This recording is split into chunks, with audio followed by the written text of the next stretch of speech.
2022년 4월 8일 사순절 새벽 연합성에 말씀을 전하게 될 캔자스 한인중앙연합감리교회를 섬기고 있는 송명철 목사입니다. 오늘 우리에게 주신 말씀은 마가복음 7장 24절에서 30절까지 말씀입니다. 제가 읽도록 하겠습니다.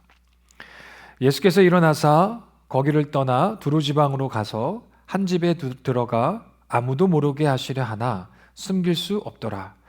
이에 더러운 귀신 들린 어린 딸을 둔 한 여자가 예수의 소문을 듣고 곧 와서 그 발 아래에 엎드리니 그 여자는 헬라인이요 수로보니게 족속이라. 자기 딸에게서 귀신 쫓아내 주기를 간구하거늘 예수께서 이르시되 자녀로 먼저 배불리 먹게 할지니 자녀의 떡을 취하여 개들에게 던짐이 마땅치 아니하니라. 여자가 대답하여 이르되 주여 올소이다마는 상 아래 개들도 아이들이 먹던 부스러기를 먹나이다. 예수께서 이르시되 이 말을 하였으니 돌아가라. 귀신이 내 딸에게서 나갔느니라 하시매 여자가 집에 돌아가 본즉 아이가 침상에 누웠고 귀신이 나갔더라. 아멘. 오늘은 이 말을 하였으니 돌아가라 라는 제목으로 하나님의 말씀을 전하도록 하겠습니다. 오늘 본문은 우리가 잘 알고 있는 수로보니게 여인에 대한 말씀을 담고 있습니다.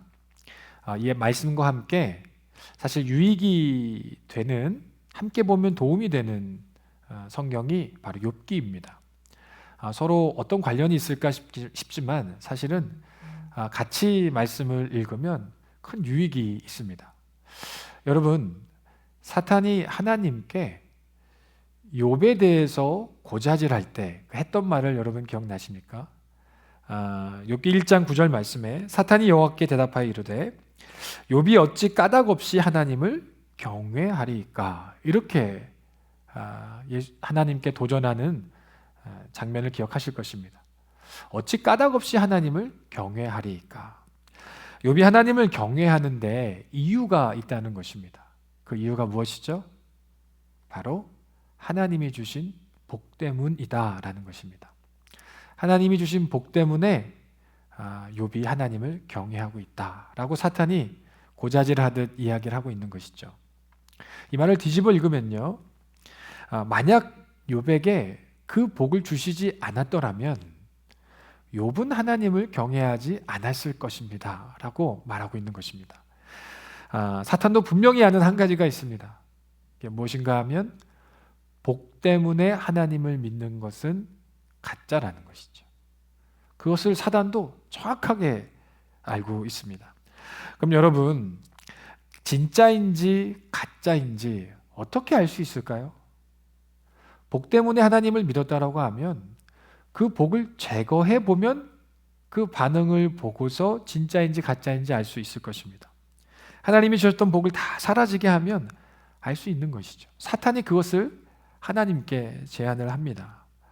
욥기 1장 11절 말씀이죠. 이제 주의 손을 펴서 그의 모든 소유물을 치소서. 그리하시면 틀림없이 주를 향하여 욕하지 아니하겠나이까? 않겠나이까? 하나님이 그에게 주셨던 모든 소유물, 그 복을 다 제거해 버리시면 하나님을 향해서 욕할 것입니다 라고 도전하고 있는 것입니다. 사탄이 제시한 방법은 간단합니다. 복을 빼앗는 것입니다. 하나님이 수단이었는지 목적이었는지 분명히 알 수 있게 되지 않겠습니까? 복이 사라졌음에도 불구하고 여전히 하나님을 경외한다면 이건 진짜입니다. 그런데 복이 사라졌다고 하나님에 대하여 경외하지 아니하고 돌아선다면 가짜가 되는 것이죠. 여러분, 사탄이 원하는 목표 아주 구체적이었습니다. 결국 어떤 목표를 갖고 있는 줄 아십니까? 우리 아까 읽었던 말씀을 다시 한번 보실까요? 보시면요, 욥의 입에서 욕이 나오게 하는 것입니다. 우리 욥기 1장 11절 말씀 후반에 보시면 그리하시면 틀림없이 주를 향하여 욕하지 아니하겠나이까? 사탄이 복을 제거하는 방법으로 제시한 것은 사실 고난이었습니다. 고난을 통해서 복이 제거가 되는 것이죠. 그러므로 사탄이 최종적으로 원했던 목표는 무엇이었는가? 고난을 줌으로, 복을 제거함으로 마지막 그의 입에서 하나님을 향한 욕이 터져 나오게 하는 것입니다. 그것이 사탄의 최종적인 목표였습니다. 여러분, 욥의 아내는 어땠습니까? 그가 고난을 당했을 때 차라리 하나님을 욕하고 죽으라, 그렇게 아내는 이야기를 했었습니다. 그런데 욥의 반응은 달랐죠. 욥은 어떻게 반응을 했습니까? 2장 10절에 보니까 이렇게 기록되어 있습니다. 그가 이르되 그대의 말이 한 어리석은 여자의 말 같도다. 우리가 하나님께 복을 받았은즉 화도 받지 아니하겠느냐 하고 이 모든 일에 욥이 입술로 범죄하지 아니하니라. 여러분, 입술로 결국에는 사단이 원하는 대로 욕하지 아니하였다라고 성경이 기록을 하고 있습니다. 여러분, 오늘 수로보니게 여인의 스토리에 앞서서 제가 이 말씀을 드렸는데, 수로보니게 여인의 이야기는 사실 귀신 들린 딸의 이야기거든요. 다시 말해서 귀신, 즉 영적 싸움에 대한 이야기입니다. 단순히 내 딸을 도와주세요, 고쳐주세요, 귀신을 쫓아주세요가 아니고 영적 싸움에 대한 이야기를 하고 있는 것입니다. 이 영적 싸움의 한번 결론부터 볼까요? 어떻게 일이 이루어졌나? 예수님이 이렇게 말씀하시네요. 마가복음 7장 29절에 예수께서 이르시되 이 말을 하였으니 돌아가라. 귀신이 내 딸에게서 나갔느니라 하시매. 여러분, 결론이 여기에서도 말이었습니다. 결국 수로보니게 여인의 입에서 나온 그 말이 귀신 들린 딸을 구원하는 말이 되었다는 것이죠. 그 말이 싸움의 승패를 결정했다는 것입니다.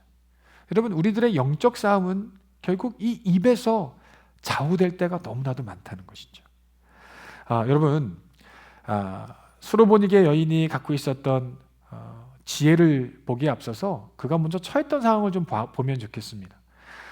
수로보니게 여인이 당하고 있었던 어려움은 어떤 거였을까요? 한마디로 첩첩산중이었습니다. 한 가지 문제가 아니라 겹겹이 쌓여있는 문제가 그에게 있었어요. 한 3가지 정도 정리해 볼 수가 있겠는데 26절에 있는 말씀을 보면 그 여인이 헬라인이자 수로보니게 족속이었다라는 이야기가 있어요. 쉽게 우리의 상황에서 풀어보면 이런 것입니다. 한국인으로서 미국에 사는 것이죠. 소수민족으로서 큰 나라에 와서 이방인으로 살아가는 상황이었던 겁니다. 여러분, 모든 게 다 고국에서와 같이 쉽게 되는 일이 없습니다. 인증을 해야 되고 한 단계 더 어떤 과제가 있고요. 언어의 장벽이 있고 문화의 장벽이 있습니다.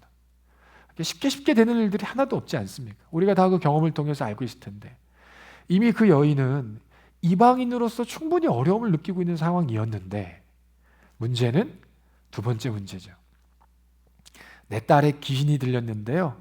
성경에 보니까 25절에 더러운 귀신 들렸다고 얘기합니다.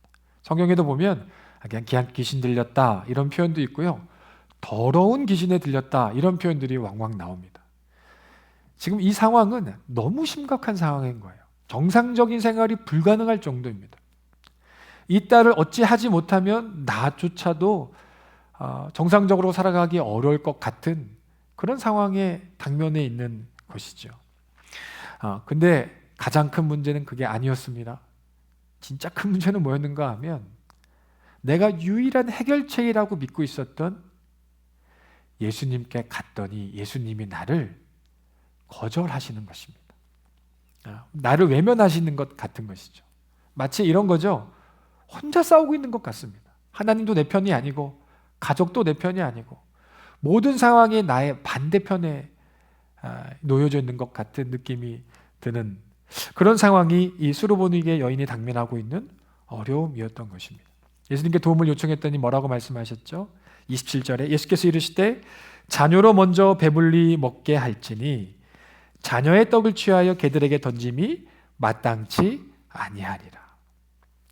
예수님도 외면하시는 것 같아요.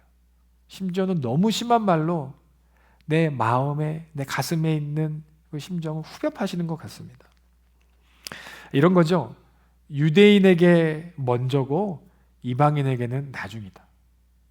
이방인으로서의 서러움을 절절하게 느끼게 해줄 뿐만 아니라 사실 오늘 이 말씀을 읽어보면 만약에 이 여인에게 열등감이 있었고 또 감정적으로 건강한 사람이 아니었다면 수만 가지 생각이 들었을 거예요.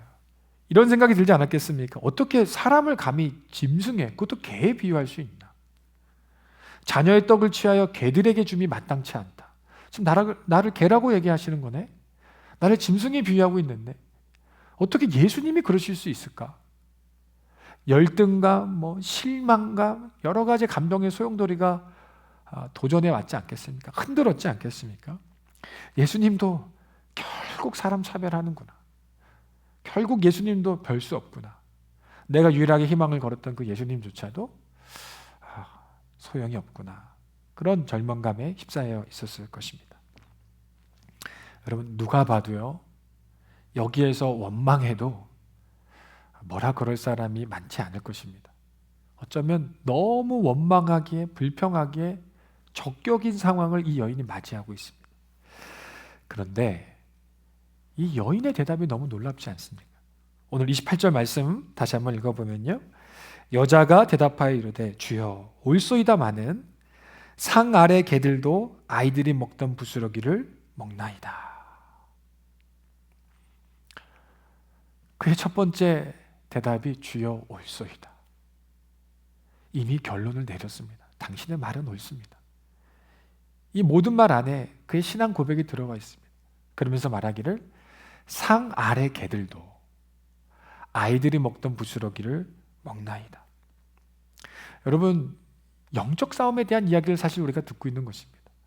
사단은 끊임없이 그에게 모든 상황들을 고난 가운데로 밀어 넣어서요, 가능성을 희박하게 하고 소망도 보이지 않게 하고 결국 그의 입에서 뭐가 터져나가게 하는 게 최종적인 목표였습니까?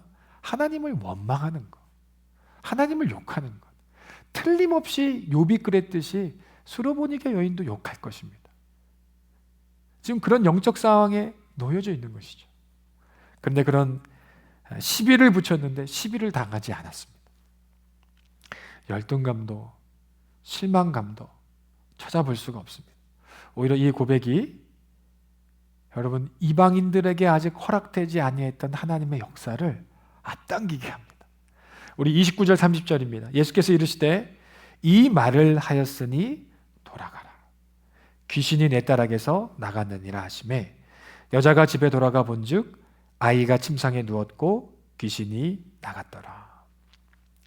여러분, 이 한 여인, 그것도 이방 여인, 더러운 귀신 들린 딸을 둔 이 여인의 고백이요, 여러분 하나님의 역사에 없던 계획, 오늘 없던 계획을 앞당기는 고백이 되었습니다.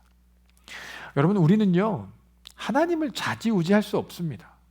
어떻게 미물 같은 우리가 하나님의 뜻을 바꾸고 우리의 마음대로 이렇게 저렇게 할 수 있겠습니까? 그런데 성경이 분명히 하는 메시지는 있어요. 우리가 하나님을 좌지우지할 수는 없지만 하나님을 감동시킬 수는 있다는 것입니다. 인격이신 하나님의 마음을 기쁘시게 할 수도 있고 그 마음을 감동하게 할 수도 있다는 것이죠. 여러분, 다윗이 성전 건축에 마음을 품었을 때 하나님이 그렇게 그에게 다가오시지 않았습니까? 무엇으로 여러분 하나님을 감동시킬 수 있을까요? 노력이 아닙니다. 오늘 말씀을 보니까요, 믿음의 반응이었습니다.